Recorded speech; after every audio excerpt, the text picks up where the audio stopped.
Boa noite, igreja.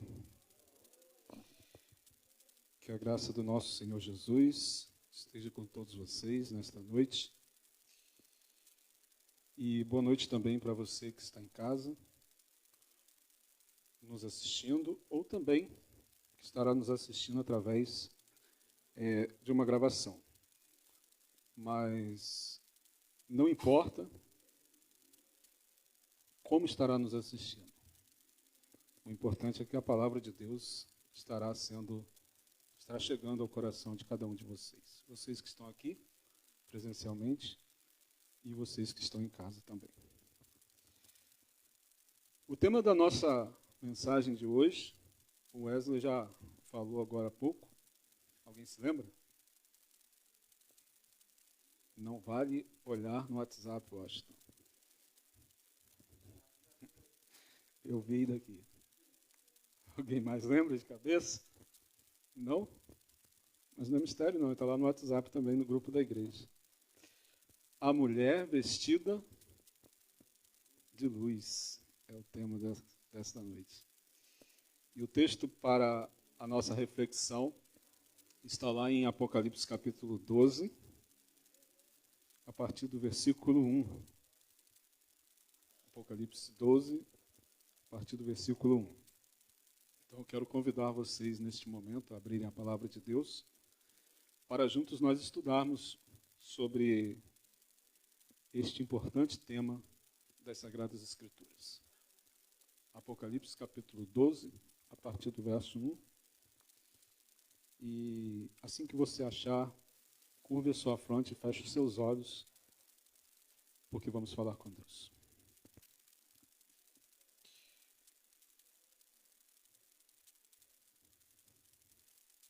Senhor Deus e Pai, neste momento estamos abrindo as Sagradas Escrituras para estudá-la.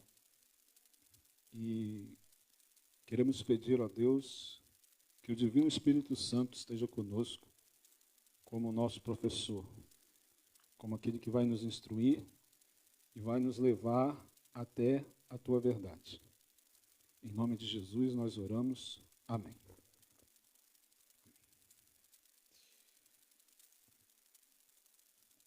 Um certo pastor, ele estava em uma reunião,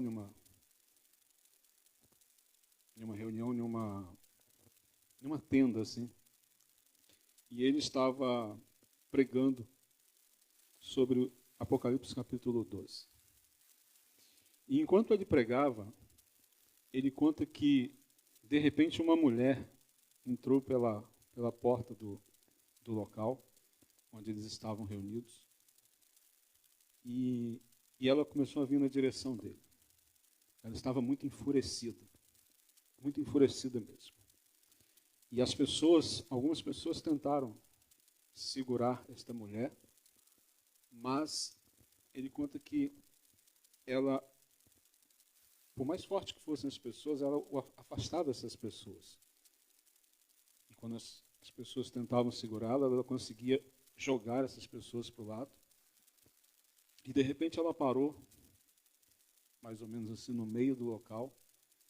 E então ela agarrou um banco como esse, assim, de madeira.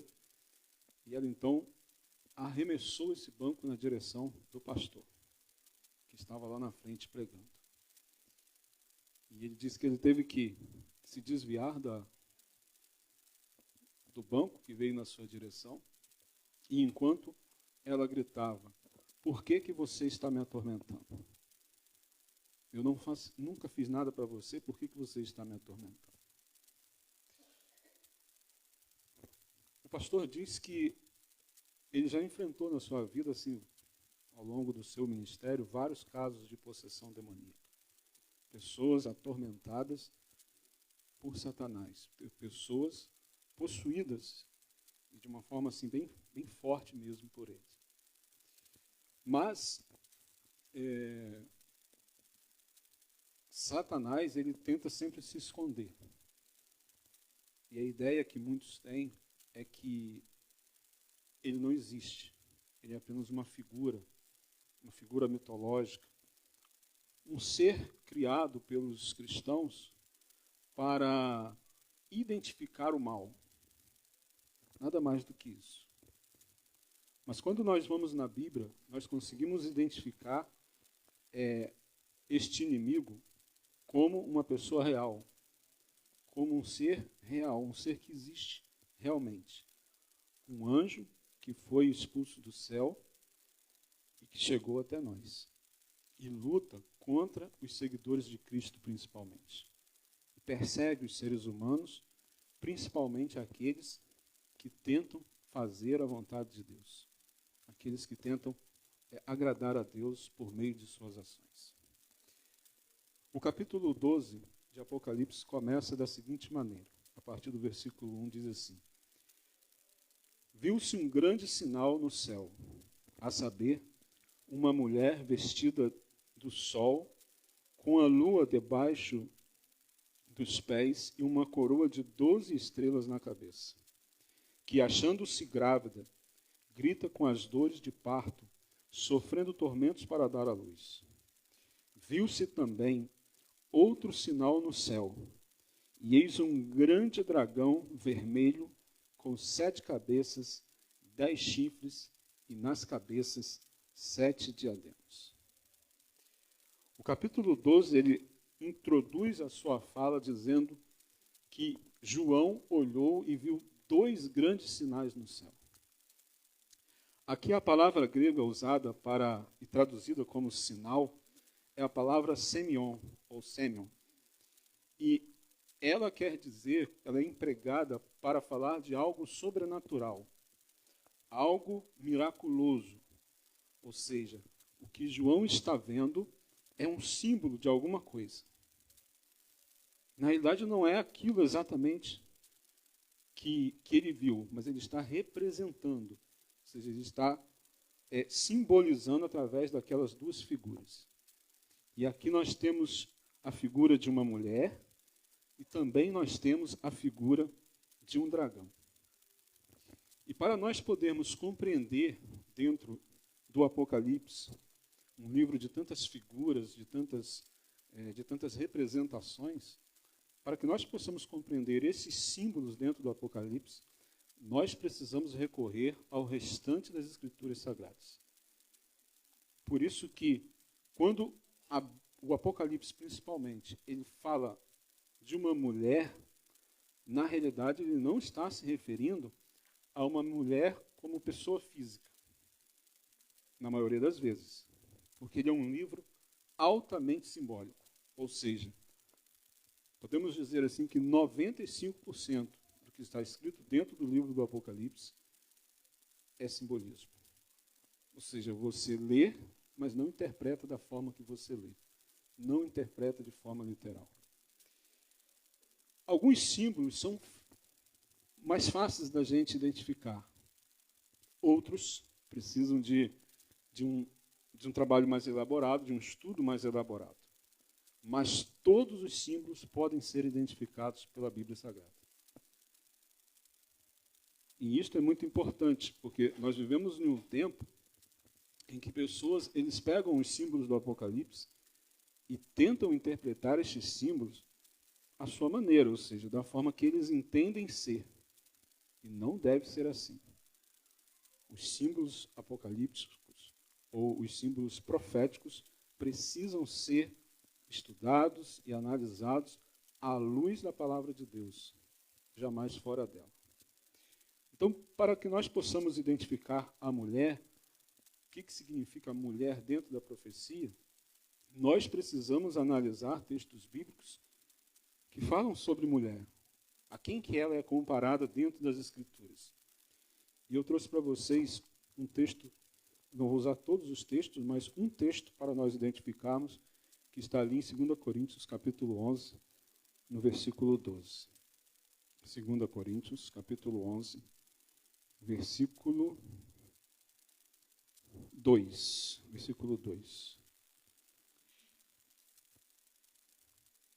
Aqui, o apóstolo Paulo, ele está ali falando aos crentes de Corinto, e ao se referir à igreja de Cristo, ele diz o seguinte: porque zelo por vós com zelo de Deus, visto que vos tenho preparado para vos apresentar como virgem para um só esposo, que é Cristo. Este é um dos muitos textos na Bíblia que identificam a figura da mulher com a igreja de Deus, ou com o povo de Deus. Por exemplo, Isaías 54, 5 e 6 também faz uso desta figura, a figura da mulher, para identificar a igreja. E outras passagens conhecidas nossas. Por exemplo, o apóstolo Paulo, quando ele está falando aos crentes de Éfeso, ele está falando aos maridos e esposas.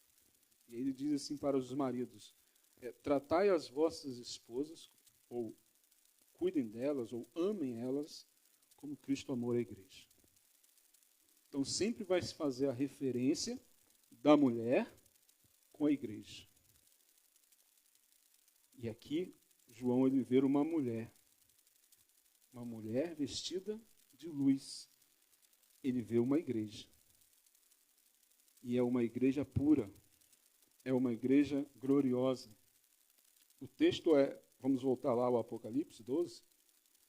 O texto impressiona quando diz assim, ela está vestida do sol, com a lua debaixo dos pés e uma coroa de 12 estrelas sobre a cabeça.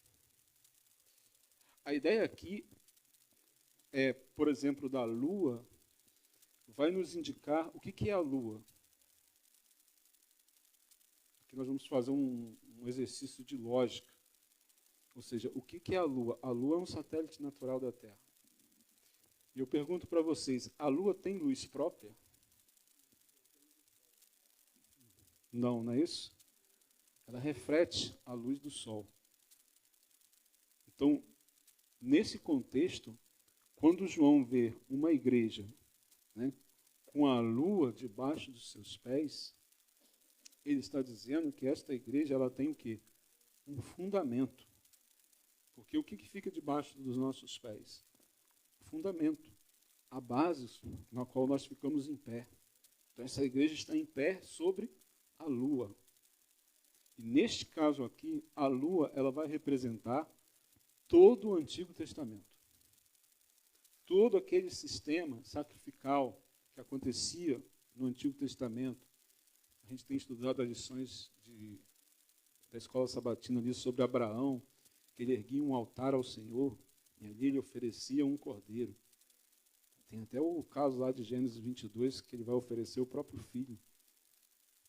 Né? Mas, assim, passagens como essa e outras, como, por exemplo, Colossenses 2, verso 14, Hebreus 8, 4 e 5 e Hebreus 10, verso 1, diz para nós que o sistema do Antigo Testamento, aquele sistema, aquele ritual de sacrifícios, onde um cordeiro era oferecido, tudo aquilo apontava para o que Cristo iria fazer por nós.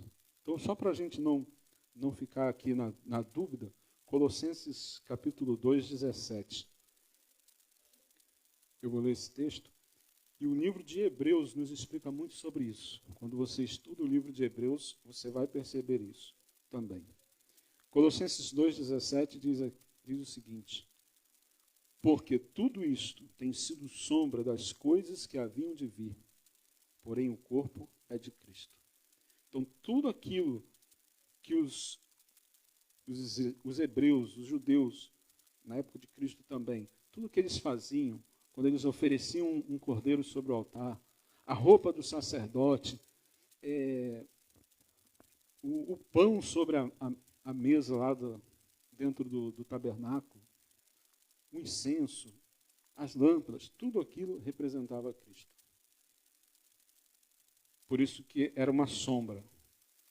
Hebreus vai usar expressões como o modelo, né? Figura do que Cristo iria fazer por nós. João Batista, quando vê a Cristo vindo para se batizar, ele aponta para os seus discípulos e diz: eis o Cordeiro de Deus que tira o pecado do mundo. Porque eles entendiam que aquele Cordeiro, que toda manhã e toda tarde eles ofereciam em um ritual de sacrifício dentro do santuário, simbolizava o Messias prometido, ou seja, apontava para Cristo. Por isso que aqui João vê a mulher com a lua debaixo dos pés. Ou seja, a base da igreja é o Antigo Testamento. E nós temos vivido um tempo onde pessoas e muitos líderes espirituais, eles têm dito para nós o seguinte: o Antigo Testamento foi anulado. O Antigo Testamento não tem mais validade. A lei de Deus, isso ficou para trás. Mas não é bem isso que as Escrituras estão nos dizendo.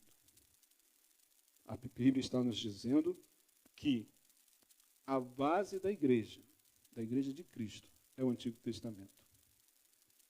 Ou seja, se eu sei quem é Jesus, se eu conheço Cristo, se eu posso identificar Cristo ou Jesus como Cristo, como Messias, é porque o Antigo Testamento me aponta para isso. Nesse sentido, ele está ali como uma lua, né? A lua que reflete o sol. Ela não tem luz própria, mas reflete o sol. João também vê o sol.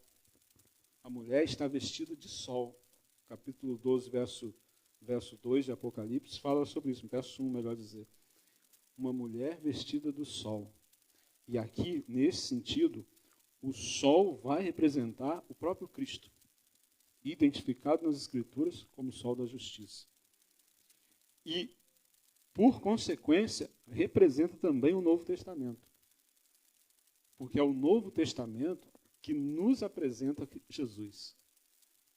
Ou seja, eu conheço Cristo, eu sei quem é Jesus, eu conheço as histórias de Cristo, eu sei que Ele morreu na cruz para me salvar, porque o Novo Testamento está me dizendo isso. Ele foi escrito com esse propósito. É o Novo Testamento também que aponta ao nascimento da Igreja de Deus. Jesus vai fundar a igreja sobre Ele mesmo, e a igreja vai crescer naquele período. E o livro de Colossenses vai nos dizer que a igreja alcança, a mensagem do Evangelho alcança o mundo todo. O mundo conhecido de então. A mensagem de Jesus Cristo. Logo nós temos aqui que a igreja tem como base o Antigo Testamento, mas ela está revestida pela ação salvífica de Jesus Cristo. Ou seja, a base é o Antigo Testamento, mas é a graça de Cristo que reveste essa igreja e que traz para todos a mensagem de salvação. Essa mensagem foi atravessando os séculos até chegar a nós hoje. Por isso que ela está vestida do sol. Então veja que é uma igreja gloriosa. É uma mulher gloriosa. Mais para frente, no tema 6, nós vamos estar estudando sobre a mulher de vermelho. Tem diferença. Também significa igreja, porque mulher, na profecia, é igreja. Só que aqui é uma mulher vestida de vermelho. E a aparência de uma prostituta. O que é? Tema 6, nós vamos estudar sobre isso. Então aguardem esse tema que será bastante interessante também. Mas João não viu só um sinal. João ele viu um outro sinal também. E ele disse que ele viu um dragão. E o dragão é mais fácil de identificar. Por quê? Porque o próprio texto de Apocalipse 12 vai identificar esse dragão. Apocalipse capítulo 12, de 7 a 9, identifica o dragão. Diz lá: houve peleja no céu. Miguel e os seus anjos pelejaram contra o dragão. Também pelejaram o dragão e os seus anjos. Todavia não prevaleceram, nem mais se achou no céu o lugar deles. E foi expulso o grande dragão, a antiga serpente, que se chama Diabo e Satanás, o sedutor de todo mundo. Sim, foi atirado para a terra, e com ele os seus anjos. Então, o dragão fica mais fácil de identificar, porque o próprio texto identifica ele como Satanás. Ou seja, esse dragão é a antiga serpente. E ela é identificada lá em Gênesis 3,15. Lá nós temos uma profecia que fala da luta da mulher contra a serpente. E é claro que o texto, primariamente, ele está falando de Eva com a serpente, né? Que houve ali um embate dos dois. Mas fala também do descendente. Então, a sua descendência, né, vai lutar contra o seu descendente. Vamos ler Gênesis 3,15, no comecinho da Bíblia lá. Esse texto é fundamental porque mostra o início do grande conflito aqui na Terra. Foi aqui que começou o conflito no nosso planeta. Até então ele estava no céu, mas agora ele chega para nós. E lá diz o seguinte, Gênesis 3, verso 15. Porém, inimizade entre ti e a mulher, é Deus falando para a serpente isto. E entre a tua descendência e o seu descendente, este te ferirá a cabeça e tu lhe ferirás o calcanhar. Veja que apesar de Deus estar falando para a serpente, você vai perceber elementos aqui que indicam que Deus não está falando somente daquela situação que está acontecendo ali. No caso, a queda do homem. Por exemplo, a serpente vai ferir o calcanhar, né, do descendente da mulher. Não diz que é da mulher, mas do descendente dela. E o apóstolo Paulo, falando sobre esta passagem, ele usa esta passagem para se referir, para provar a Jesus como Messias. E ele fala assim, ó, note que o texto não diz descendentes, no plural, descendências ou descendentes. O texto diz o descendente, falando de uma pessoa específica. É por isso que a maioria dos estudiosos entendem que Gênesis 3,15 é um proto-evangelho. Ou seja, é a primeira menção do evangelho dentro da Bíblia. Quando Deus está dizendo para a humanidade e também para o diabo, que ele pensou que ganhou, mas ele não ganhou. Ele pensou que ele tinha conquistado o planeta Terra, mas ele não conquistou. Porque Deus já estava pronto para o que ele havia feito. Isso é importante. Deus jamais é pego de surpresa.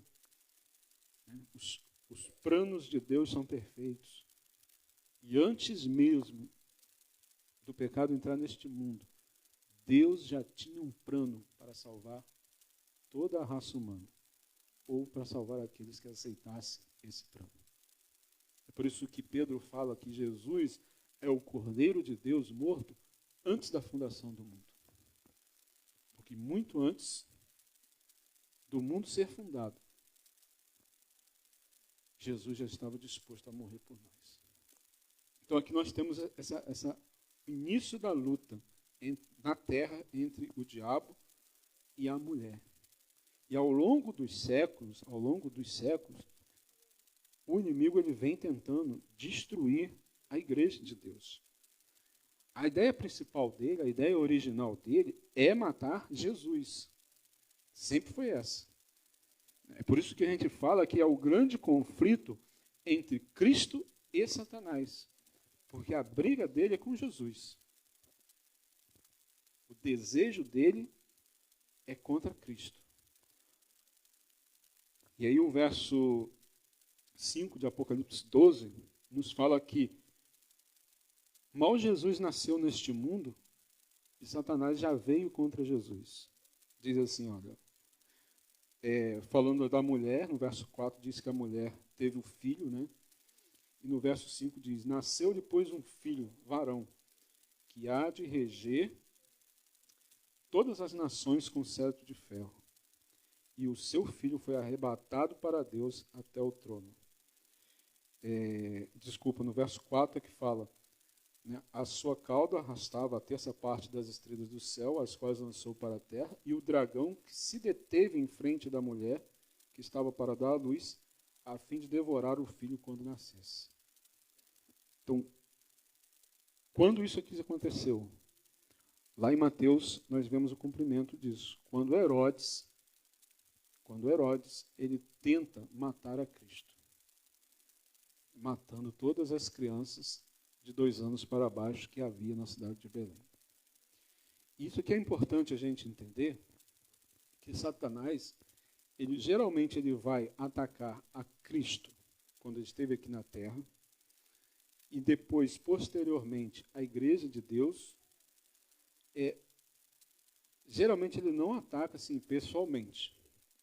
Não é que Satanás vai descer aqui, aparecer aqui, jogando raios para destruir essa igreja aqui. Não é isso que ele vai fazer. Ele usa agentes. Ele usa pessoas, ou geralmente instituições, poderes, para perseguir o povo de Deus. No caso aqui, ele usou Herodes. Herodes aqui representava quem? Ele era um rei que foi colocado no trono por Roma, a Roma imperial. Então, neste caso aqui, Herodes estava usando, ou melhor, Satanás estava usando o Império Romano, como usou outros poderes depois também. Então, veja só que o dragão, ele ataca o filho da mulher. E este filho da mulher é Jesus Cristo. Mas o contexto continua dizendo o seguinte, no verso 6, que a mulher foge para o deserto. A mulher foge para o deserto, onde lhe havia Deus preparado o lugar para que nele a sustentem durante 1260 dias. Então, o que aconteceu? Satanás atacou Jesus.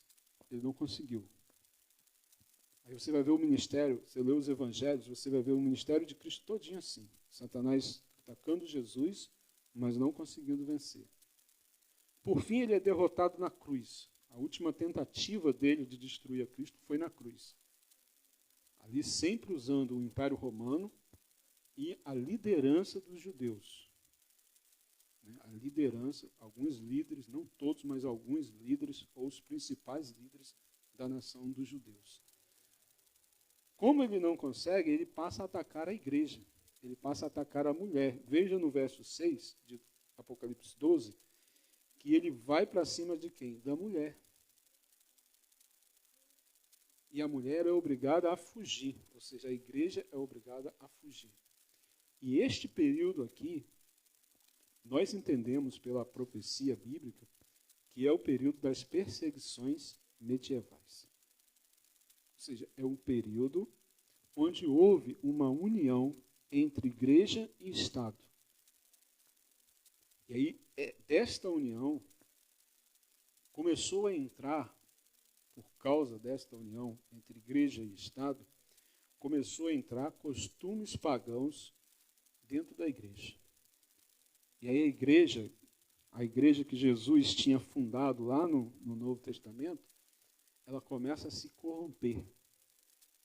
Não todos, mas os líderes, principalmente os líderes desta igreja, começam a se corromper. Mas como nem todos aceitavam essas doutrinas pagãs dentro da igreja, e muitos cristãos permaneciam fiéis aos princípios da palavra de Deus, o que aconteceu? Eles começaram a ser perseguidos pela própria igreja. Então chegou a um ponto em que a própria igreja cristã, ou pelo menos que se declarava cristã, passou a perseguir os cristãos. O Império Romano saiu de cena. Isso vai acontecer exatamente nesse momento. Quando o Império Romano sai de cena, e aí a igreja cristã, ela assume este poder. Isto foi profetizado lá em Daniel 7:25, que um poder surgiria para oprimir o povo de Deus. E lá em Daniel 7:25, eu vou convidar vocês a ler esse texto comigo. Diz assim, olha, Daniel, capítulo 7, verso 25.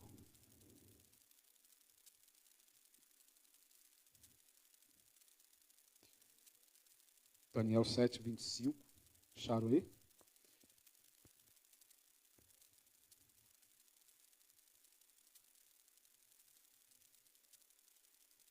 esperar ele colocar ali no telão. Diz assim, olha, proferirá palavras contra o Altíssimo, magoará os santos do Altíssimo e cuidará em mudar os tempos e a lei. E os santos lhe serão entregues nas mãos por um tempo, 2 tempos, metade de um tempo. O livro de Daniel também é um livro profético. É um livro de profecias apocalípticas. E assim como o Apocalipse, a parte profética dele, que vai ali, que é o capítulo 2 de Daniel, e a partir do capítulo 7 até o final, até o capítulo 12. Esta parte profética, a gente também precisa estudar da mesma forma que estuda o Apocalipse. Você entende, na maioria das vezes, você não entende como se lê. Ou seja, 95% do texto não entende como se lê. Ele usa figuras, ele usa símbolos para explanar a profecia. Nesse caso aqui, está falando de um poder que vai perseguir o povo de Deus e que vai magoar o povo de Deus, que vai mudar tempos e leis, e ao qual os santos vão ser entregues nas mãos desse poder. Aí, para você compreender isso aqui que o profeta quis dizer, esse período de perseguição, nós precisamos recorrer à história.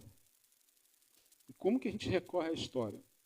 Nós precisamos olhar o contexto ali, a região onde o povo de Deus estava e no qual o profeta estava inserido. Isso é muito importante na hora de estudar a profecia. Ou seja, se eu estou estudando uma profecia que me é dada por João, eu preciso saber quem é João, né, de que nacionalidade ele é, onde ele mora, onde ele estava quando ele recebeu a visão. Tudo isso é importante. Por quê? Para me poder contextualizar. Então, tanto Daniel quanto João, eles eram de qual nacionalidade? Eles eram judeus.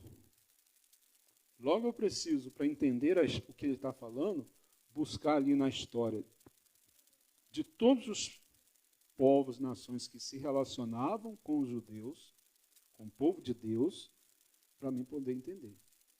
Aí quando você vai na história, você descobre aqui, por exemplo, os judeus, na época de João, eram dominados pelos romanos. Eles eram dominados pelos romanos. Então é a história de Roma que vai me interessar. O que aconteceu na história de Roma? Né? Quando Roma subiu ao trono, quando ele caiu, isso vai nos ajudar a entender. Então, percebam, por exemplo, ali por volta do ano 476, o Império Romano Ocidental começa a cair. A capital deste império era Roma. E aí ele começa a cair. 10 nações invadem esse império. Isso é história. Mas está onde isso, Cosmo? Está na Bíblia? Não está na Bíblia. Está na história do mundo, na história da civilização. Então, o Império Romano começa a cair pela invasão de 10 nações. E aí, o imperador transfere o seu trono para a parte oriental e Roma fica meio que assim, perdida. Quem governa Roma? Não tem um governante assim forte. As nações vão dominando. Mas quando chega ali por volta no ano 533, um imperador romano chamado Justiniano, ele faz um decreto.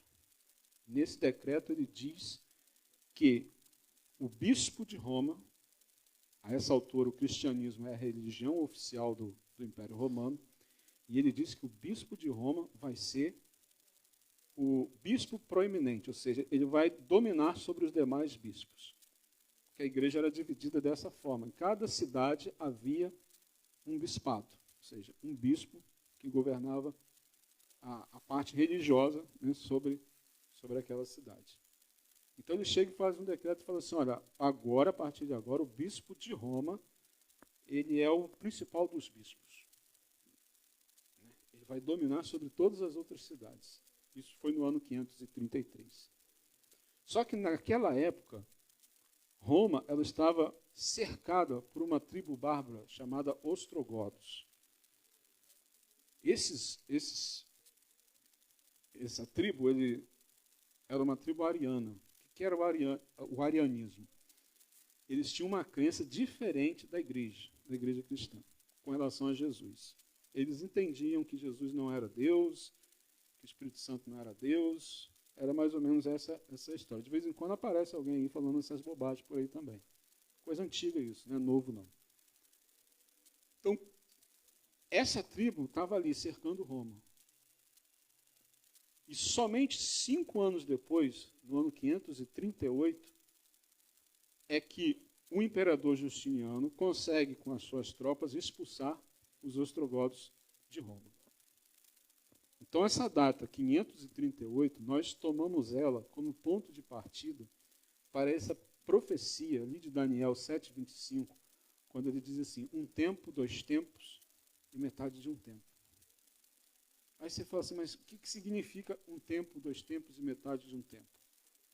Bom, Daniel 11, verso 13, diz que na Bíblia, na profecia, tempos é igual a anos. Entenderam? Estão me acompanhando? Eu sei que é complicado assim, para quem está ouvindo pela primeira vez, é bem complicadinho assim, mas quando você começa a perceber os detalhes e começa a pensar no assunto, se torna fácil. Então, olha só, Daniel 11, 13 nos diz que tempos é igual a anos. Então, quando o profeta fala assim, 1 tempo, 2 tempos e metade de 1 tempo, ele está se referindo a anos. Ele está falando 1 ano, 2 anos e metade de 1 ano, ou seja, 6 meses. Então, nós temos aqui essa base para nós calcularmos esse período profético. 1 ano, 2 anos, 6 meses. Aí nós precisamos entender o seguinte, que o judeu, porque Daniel era judeu e João era judeu também. Nós precisamos entender que para o judeu, o calendário do judeu não tinha meses como os nossos. Ou seja, não tinha meses de 31 dias, não tinha mês de 29, 28. Todo mês do calendário judeu tinha 30 dias. E aí você faz um cálculo matemático em cima disso. 1 ano, 2 anos e 6 meses, ou seja, 3 anos e 6 meses. Aí você vai contar os dias. Quando você faz isso, você vai achar o número 1.260 dias. Calculando dessa forma. E aí você se surpreende quando você lê Apocalipse 12. Apocalipse 12, verso 6, que nós lemos agora há pouco, que diz que a mulher foi perseguida pelo dragão no deserto por qual período de tempo? 1.260 dias. Logo, a profecia de Daniel e a profecia de João é a mesma. Eles estão falando do mesmo período. Lá em Apocalipse 13, João vai usar uma outra nomenclatura. Ele vai dizer assim, que a besta que sobe do mar vai perseguir o povo de Deus por 42 meses. E aí eu convido você a pegar uma calculadora aí no seu celular e multiplicar 42 por 30. E você vai achar o mesmo número de Apocalipse 12, verso 6. 1.260. Ou seja, é o mesmo período de tempo. Eles estão trabalhando o mesmo período com figuras diferentes, mas falando sobre a mesma coisa. E nesse período diz que a igreja ela seria estatal. Ou seja, igreja e Estado estariam juntos, perseguindo o povo de Deus. Isso aconteceu na história medieval. Justiniano, além de dar essa preeminência para o bispo de Roma, ele também deu terras para ele. E o bispo de Roma agora era um chefe de Estado. E com uma influência muito poderosa. Essa influência foi só crescendo Não dá tempo de eu dizer para vocês, assim, contar tudo o que aconteceu, mas ela cresceu a tal ponto do bispo de Roma dominar sobre todo mundo europeu, principalmente naquela época. Ele dominou sobre toda a Europa. E ele mandava e desmandava. E ele perseguia qualquer pessoa que se atrevesse a se colocar contra qualquer dogma da sua igreja. E isso durou, conforme a profecia bíblica, 1260 anos. Em que ano terminou? 1798. E o que marca isso? Naquele ano, um general, um comandante francês chamado Napoleão Bonaparte, ele estava conquistando a Europa. Ele começou a invadir vários países com os exércitos franceses e começou a conquistar a Europa. E o então Papa Pio VI, ele começou a, vamos dizer assim, levantar uma voz contra o que Napoleão estava fazendo, não aceitando muito. Está errado o que você está fazendo, eu vou te excomungar da igreja. E naquela época, excomungar da igreja era uma coisa muito séria. Para você ter uma ideia, se um rei fosse excomungado da igreja, um rei europeu lá de alguma nação europeia fosse excomungado da igreja, ele perdia o reinado. O próprio povo botava ele para fora do trono. A igreja dominava. Mas a resposta de Napoleão Bonaparte para Pio VI foi a seguinte: ele pegou um general dele, chamado Berthier, enviou com uma tropa, uma pequena tropa, nem foi muito grande, foi uma pequena tropa, a Roma, invadiu o palácio do Papa, aprisionou o Papa e depôs ele do poder. E durante 2 anos, a igreja não teve Papa. Só foi escolhido um Papa em 1800. Por isso que nós entendemos, quando nós estudamos a profecia bíblica, a profecia apocalíptica, nós estudamos ela junto com a história, e essa a gente chama isso de escola profética, ou seja, a escola historicista. Nós entendemos, a Igreja Adventista trabalha desta forma, nós entendemos que a profecia bíblica, ela acontece dentro da história e ao longo desta história. Então, quando nós estudamos dessa forma, nós entendemos que foi nesse exato ano que se cumpre os 1260 dias ou anos. Porque aqui nós aplicamos um outro princípio, que é o princípio de ano. Ou seja, na profecia, um ano, ou melhor, um dia equivale a um ano. Da onde vocês tiraram isso, Cosme? Tiramos lá de Números 4:6 e de Ezequiel 6:4, que fala sobre isso, sobre a profecia, um dia valendo um ano. Deus dando dessa forma o tempo profético. Neste ano de 1798, o Papa Pio VI foi deposto do poder temporal, ou seja, ele agora não tinha mais poder sobre as nações, não podia mais mandar, não podia mandar matar, o que fizeram muito, não ele propriamente dito, mas a igreja como um todo. Eu convido você, chegando em casa, você pesquisar assim, Inquisição. E pesquisa assim, instrumentos de tortura da Inquisição. Se você tiver estômago, faça isso. Se não tiver, é melhor nem fazer. E você vai ver lá como que eram tratados os chamados hereges, ou seja, aqueles que discordavam dos dogmas da igreja dominante naquele período. Alguns museus, inclusive, trazem guardados dentro dele alguns desses instrumentos. Eu nunca vi, só vi em foto, é claro. Mas é assustador, gente. É assustador.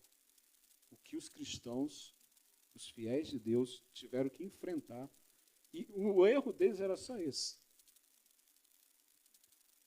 Eles ousavam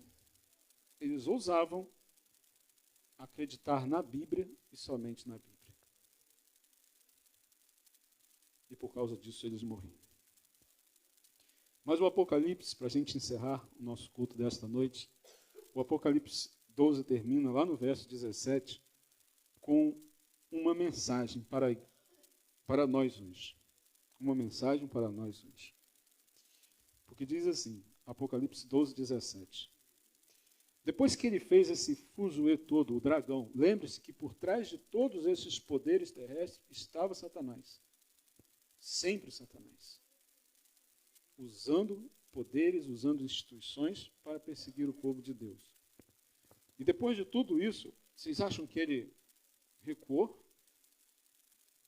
Ele falou assim, não consegui, então vou desistir. Foi isso que ele fez? Veja que não. Depois de tudo isso, a Bíblia diz o seguinte, irou-se o dragão, Apocalipse 12, 17, irou-se o dragão contra a mulher e foi pelejar com os restantes da sua descendência, os que guardam os mandamentos de Deus e têm o testemunho de Jesus. Irou-se o dragão contra a mulher, ou seja, ele se ira contra a igreja e então ele vai fazer uma guerra. Ele vai pelejar contra os descendentes ou remanescentes dessa mulher. O povo de Deus dos últimos dias. Pode não parecer, mas aqui também há uma mensagem de esperança para nós. Você olha assim e fala assim, mas está falando de perseguição, de ira do dragão, só coisa ruim. Mas tem uma mensagem de esperança. A palavra de Deus está me dizendo aqui, que nos últimos dias da história deste mundo, o tempo do fim, Deus terá uma igreja verdadeira aqui neste mundo. Deus terá um povo fiel, um remanescente fiel. Pessoas, homens e mulheres, que adoram a Deus como Ele pede para ser adorado. Que ponham isso na mente de vocês. A grande questão do grande conflito sempre foi adoração. A quem você vai adorar? Você vai adorar a Deus? Ou você vai adorar qualquer outra coisa neste mundo e, consequentemente, o diabo e Satanás? Sempre envolveu a adoração. Porque desde lá do céu, era o que Satanás queria. Quando a Bíblia diz que ele arrastou a terça parte das estrelas do céu, a Bíblia aqui está dizendo, em linguagem profética, que ele enganou e tirou do céu a terça parte dos anjos. Sabe por que ele fez isso? Porque ele queria ser adorado. Ele queria a adoração. E quando ele vem a este mundo e tenta Adão e Eva e faz eles pecarem, caírem em pecado, o que ele queria era a adoração deles. E ao longo da história é sempre o que ele vem tentando fazer. Buscar a adoração das pessoas. Ele quis isso de Cristo. No deserto da tentação, ele ousou dizer para Jesus, tudo isso te darei se prostrado me adorares. Porque ele quer a nossa adoração. E a pergunta que o Espírito de Deus faz para nós nesta noite é: a quem nós vamos adorar? Quem você escolhe para adorar?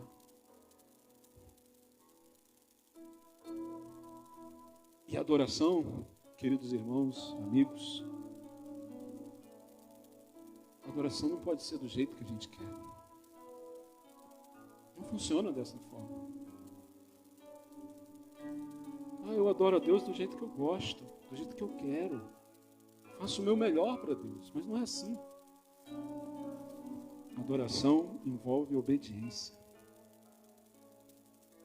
Adoração envolve aceitar a graça de Cristo, como único meio de nossa salvação, mas também envolve obediência.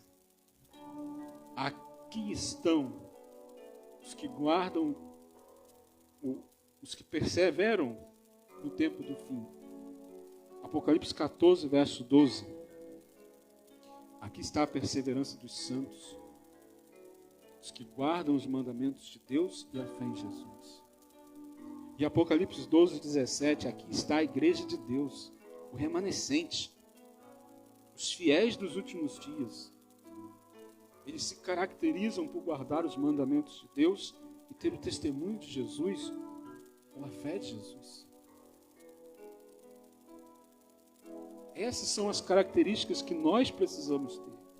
Obediência. Sermos estritamente obedientes a Deus, porque não há outro caminho. Não existe um outro caminho para nós seguirmos. E não existe uma outra forma de adorar a Deus que não seja por meio da obediência. Abel obedeceu, Caim não. Abraão foi louvado por sua obediência. Ele obedeceu, ele creu em Deus. E por isso a justiça foi imputada a ele. Deus disse, vai, e ele ia. E ao longo da história,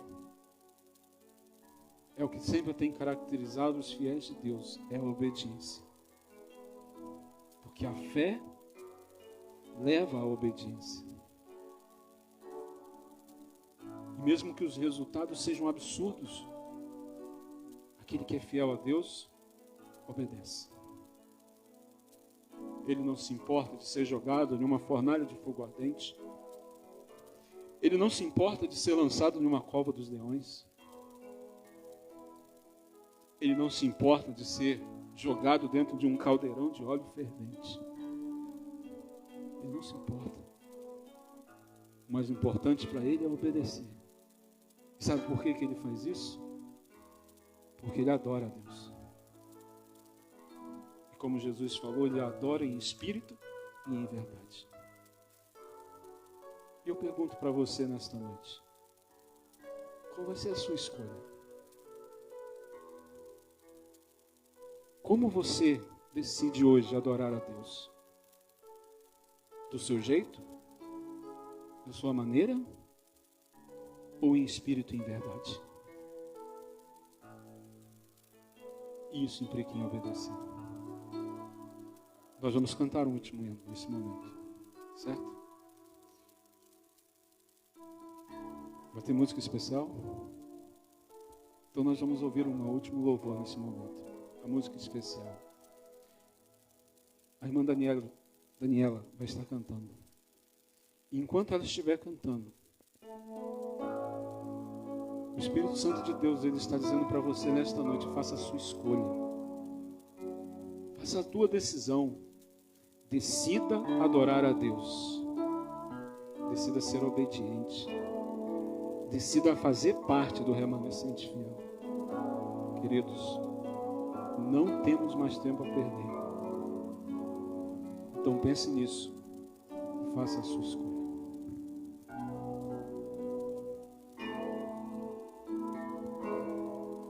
A tua palavra esconde, guardada no meu coração, pra eu não pecar contra ti, Senhor. A tua palavra esconde,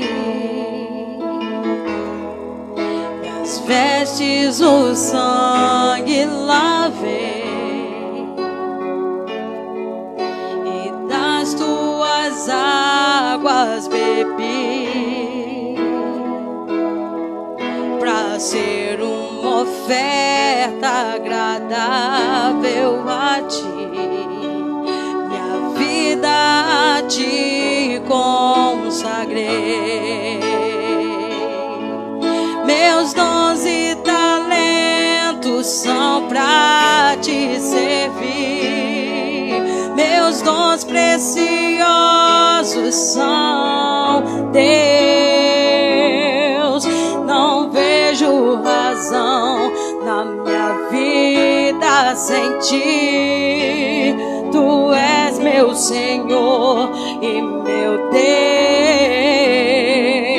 Deus. Assim como o fogo refina o ouro, vem tua obra em mim completar, até que o mundo possa ver tua glória em meu rosto brilhar. A tua palavra escondi, guardada no meu coração, pra eu não pecar contra ti, Senhor. A tua palavra escondi, minhas vestes no sangue lavei, e das tuas águas bebi, pra ser uma oferta agradável a ti. Minha vida a ti consagrei. Meus dons e talentos são pra te servir. Meus dons preciosos são teus. Não vejo razão na minha vida sem ti. Tu és meu Senhor e meu Deus. Assim como o fogo refina o ouro, vem tua obra em mim completar, até que o mundo possa ver tua glória em meu rosto brilhar, até que o mundo possa ver tua glória em meu rosto brilhar.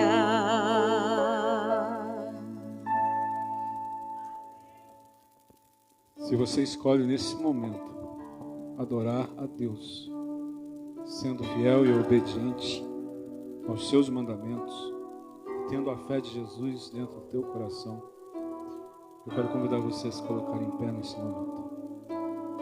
Você que estiver em casa também, se desejar ficar em pé, fazendo esta escolha, fique em pé também.